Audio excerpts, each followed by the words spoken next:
We're talking with Todd Rundgren as he tours the country with his group Utopia. How much enjoyment, Todd, do you get from traveling around? Increasingly more, leveling off at this point to a certain extent. It's not that I enjoy playing any less. I enjoy playing more all the time. It's just that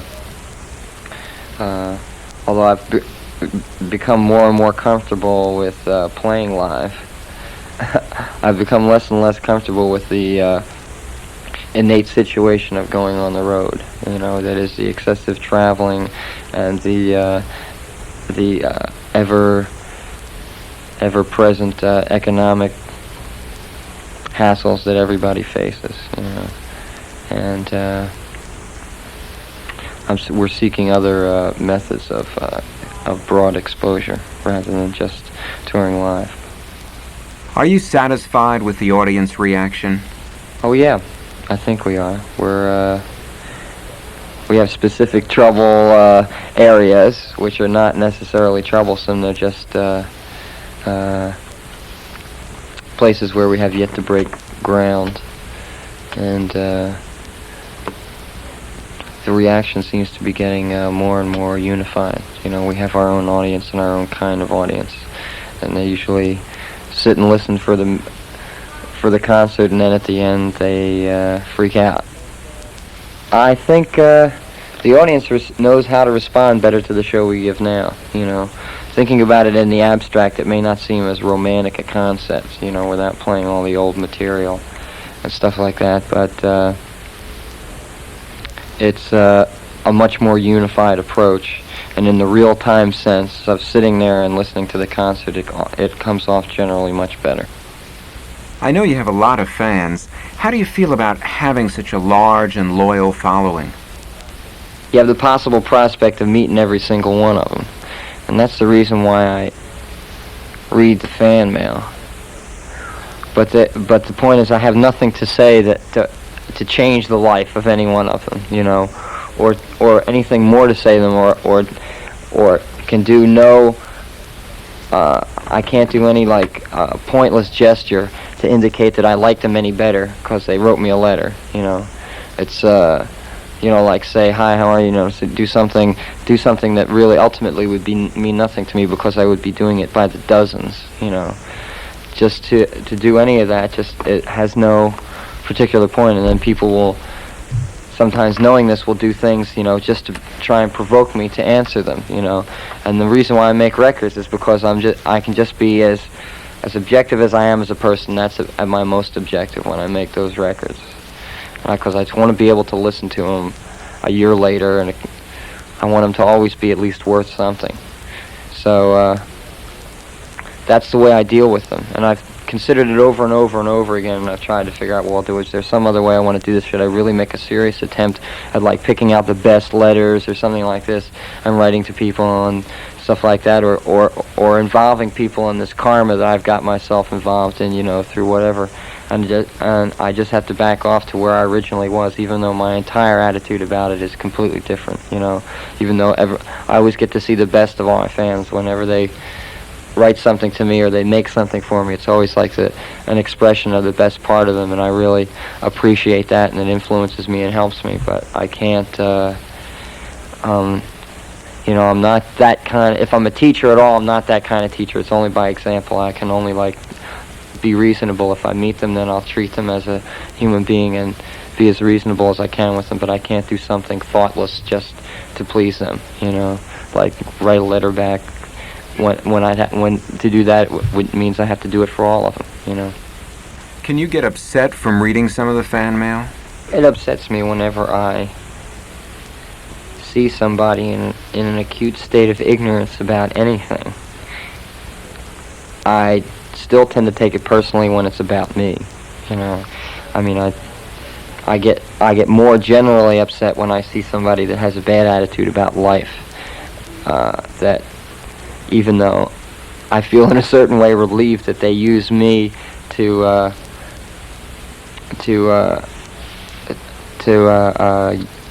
come to in terms of needing somebody to relate to, but it upsets me that somebody as far away as me is the only thing, you know.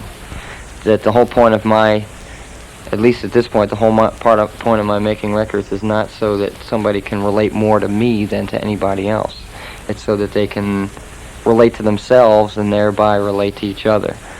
I just, you know, I want to be in a world where automatically everybody is nice to everybody. Doesn't everybody want to be in that world? You know, I'm just stupid. I get preoccupied with it in a certain way. You know, everything that I do as an artist gets involved in that, just because that's what I'm into. It's always been that in one form or another. It's just at one point it was very personal, you know. Now it's gotten to the point where everybody likes me. What am I supposed to do? You know, I just go around and enjoy it or something like that. Well, it doesn't happen. That's not why people like me. You know, it's just not because everybody likes me. It's because I want to like them. You know, I guess. You know, I want to like them. I want to like all of them. But I don't want to put up with their silliness. You know, they don't want to put up with my silliness. And I think it's fine when somebody writes me and tells me that they don't agree with something, you know, if they're being reasonable about it. I mean, sometimes they get ridiculous, emotional, you know, like I get every once in a while. But, you know, I appreciate it when somebody's got a constructive criticism for me, you know. I appreciate that they care enough about it, you know, and listen that closely to it, that they have something to say about it. I know you have to exert a lot of energy in your performances. How do you keep physically fit? Well, just eat right and sleep right. You know, sounds corny, but if I don't get enough sleep, I don't feel good. Or my voice is no good. And if I don't eat right, then I just get run down, you know, and don't have any energy. So, or you get sick, and that's really a drag. So, just being on the road, you can get away with a lot of things. I don't do any chemical drugs or anything on the road, and I don't drink on the road.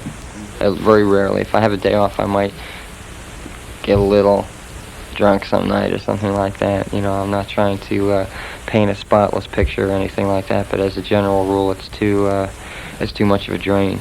I would like to eat on the road like I eat at home. Is it true you don't eat meat on the road?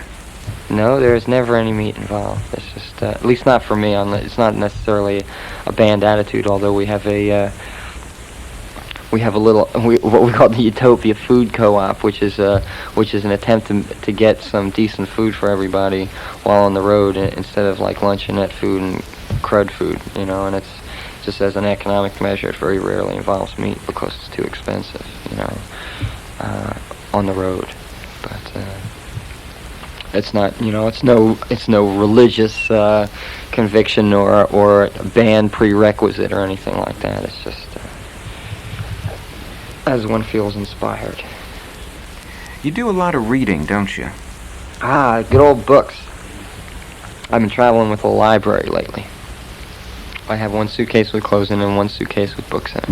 I didn't used to, up until about a year ago, a little more than a year ago, I didn't used to read at all, and then something happened. I had to transition or something like that. Something happened to me, and I just started reading like crazy, and I've accumulated dozens and dozens of books about specialized subjects that seem to interest me at this point, and I carry a half a dozen or a dozen around when I'm on the road and draw from them. We have a hot little number called The 7 Human Temperaments, which has caused a lot of excitement in the general utopian camp, that we're just buying out all the East Coast stocks of it.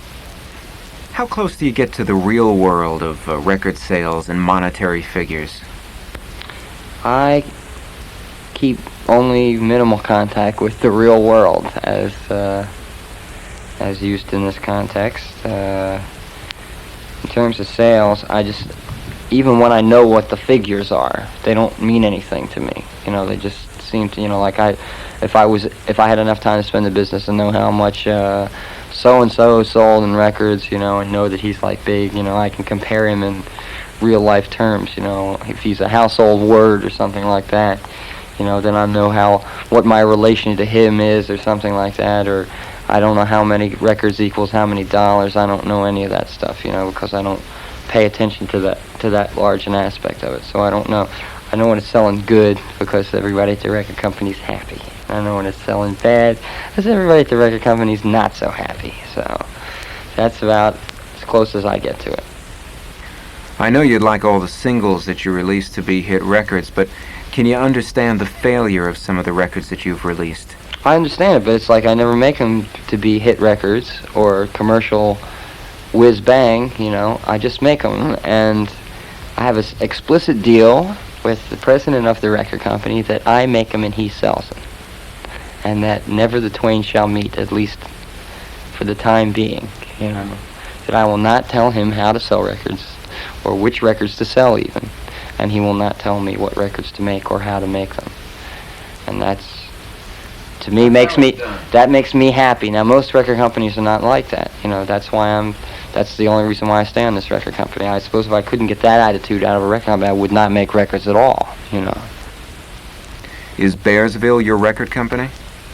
It's not as though I own it, you know. I am involved in it in more than just an artist level, and it has yet to be clearly defined in my mind exactly how I'm involved in it, you know. But I know that I have influence on in certain things on certain levels. How do you compare your current group, Utopia, with the earlier Nas? How can you compare them? I don't know if you can compare them. They're not the only difference. The only comparison. The differences are many and obvious, but the comparison is that it's not a backup band for me particularly. It's a band concept, which the Nas was. And most of the bands that I had in the interim were just solo performance vehicle concepts rather than band concepts. Is this really the closest working situation that you've had with a group of musicians up till now? To date, probably yes. Which is not to say that my working relationship with musicians in general hasn't been improving. You know, it's just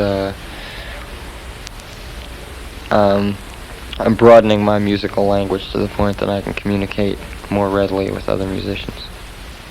How are the members of the group Utopia brought together?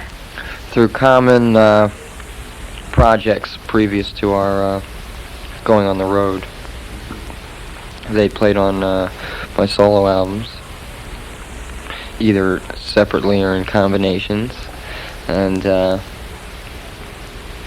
this was my prime reason for using those particular people. Was their familiarity, their initial familiarity with the material and what I was after. How about your next solo record? What can we expect from this? I haven't gotten too far on it, and that's just because I haven't got time yet. And I really think it's futile for me to talk about it until it's finished. I can probably give one general indication, is that it will have a much more acoustic sound to it, probably, as opposed to just because I bought my first acoustic guitar and I'm just experimenting with that for a while, you know, and it doesn't indicate a new trend for me. It just indicates a new field of exploration. You've been working a lot on producing other people's albums. How much time do you plan to spend on doing that in the future? Much less, probably. I'm hoping to be able to support myself through some other means for a while, so that you know, it's bordering on the scandalous at this point. So I would just like to be able to make my own records and not have to saturate myself with music that I would not be doing unless I was getting paid for it. The things you've done in the past, would you consider your past a major obstacle in your attempts to convey the future as you're doing right now? I personally consider it no obstacle. I think to people that desire to know where I'm at, it's an obstacle. You know, because they use it as a substitute for more up-to-date, accurate information when they can't get it. So I personally don't dwell on my past. I dwell on my future.